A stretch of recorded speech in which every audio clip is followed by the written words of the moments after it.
তখন সেটি কিভাবে শিল্পে রূপ নেয়, আজ আমরা সেটি দেখব। স্ক্রিনে দেখতে পাচ্ছেন বিশাল এক গাছের দড়ি, যা দেখে অনেকেই হয়তো জ্বালানি কাঠ ভাববেন, কিন্তু এই শিল্পী আজ এটি দিয়ে তৈরি করবেন চমৎকার একটি লিভিং আর্ট। শুরুতেই চেইনস দিয়ে অত্যন্ত নিখুঁতভাবে বাড়তি অংশগুলো ছিঁড়ে ফেলা হচ্ছে। কাজটা যতটা সহজ মনে হচ্ছে, আসলে কিন্তু ততটা নয়।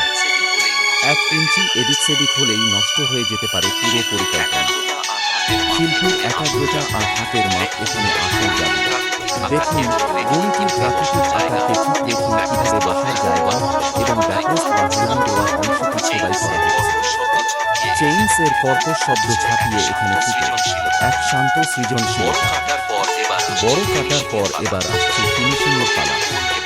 প্রতিটি কোণ এবং খাঁজকে মসৃণ করে তোলা হচ্ছে, যাতে এটি কেবল দেখতে সুন্দর নয়, বরং আরামদায়ক হয়। এখনই আসল রূপ ফুটে উঠতে শুরু করেছে। খোদাই শেষ হওয়ার পর যখন পলিশ বা বার্নিশ করা হবে, তখন এই কাঠের প্রাকৃতিক শিরাগুলো উজ্জ্বল হয়ে উঠবে। একেই বলে